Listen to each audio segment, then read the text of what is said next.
ගන්න තමයි මේ ආණ්ඩුව කටයුතු කරන්නේ.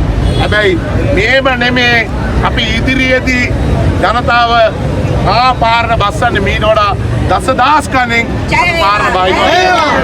මේ රට බේරගත්ත නායකයා විශේෂයෙන්ම LTT එකට එරෙහිව දෙවන්ත ප්‍රහාරයක් එල්ල කළා ප්‍රභාකරන් වැනි මිලේච්චේකු පරලෝ යාපු මහින්ද රාජපක්ෂට ආණ්ඩුව හිතනවා නම් අල්ලස් කුමිතුමට ගෙනල්ලා ඉවරලා මේක ඇතුළට ගෙනල්ලා රිද්දන්න පුළුවන් කියලා මහින්ද රාජපක්ෂ ගැන තව කියවන්න වෙනවා. මහින්ද රාජපක්ෂ කියන්නේ පුරාවෘත්තයක් වගේ මිනිස්සෙක්. නිසා ලංකා ඉතිහාසයේ ඉවර කරපු නායකයෙක් හැටියට ඉතිහාස පොතේ ලියන්න ඕන ලියන කට්ටිය. ඒක නිසා ආණ්ඩුව මේ හිපාටු ආණ්ඩුව හිතාගෙන ඉන්නේ මහින්ද රාජපක්ෂ උන්ට බයේ හැංගී කියලා.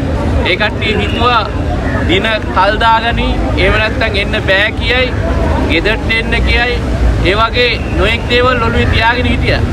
හැබැයි මහින්ද රාජපක්ෂ කියන පුජ්‍යලයා පිළිබඳව කියවන්න කියලා කියන්නේ ඒකයි.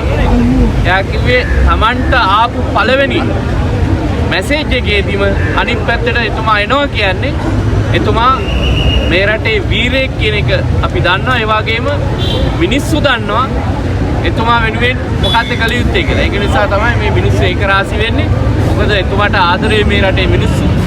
හේතුව තමයි එතුමා මේ රටට කරපු සේවය.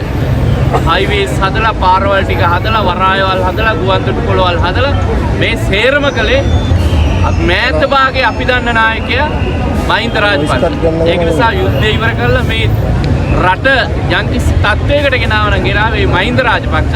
ඒක නිසා එතුමාට දන්වන්න මේ ආණ්ඩුව උන්ගේ ගල්ලංගුරු පංචා ගැන මේ අල්ලස් කොමිසමේ කවදාවත් මේ පරීක්ෂණයක් පටන් ගන්න නැහැ. උන්ගේ ඩොලර් මිලියන 2.5 ගැන තාම මේකේ පටන් ගන්න නැහැ. එතකොට කන්ටේනර් 323ක් පැන්නුවා තාම මේ අල්ලස් කොමිසමට ඒක පෙවුන්නේ නැහැ. එතකොට තැපැල් එකේ ඩොලර් ලක්ෂ 6ක් මේ අවභාවිතා වෙලා තිනවා. ඒක තාම මේකට පෙවුන්නේ නැහැ. හැබැයි රට බේරගත්ත නායකයාට එරෙහිව මොකෙක් හරි මොනවා හරි කිව්වම ඒක විමර්ශනය කරන්න මාර හදිස්සියක් තියෙන්නේ. ඒක නිසා ඔය හදිස්සිය ඔහොම යම් මාත්‍යෝ ළඟදීම බලා ගන්න පුළුවන් මේ රට අපි නිදහස් කරගන්නේ කොහොමද කියලා.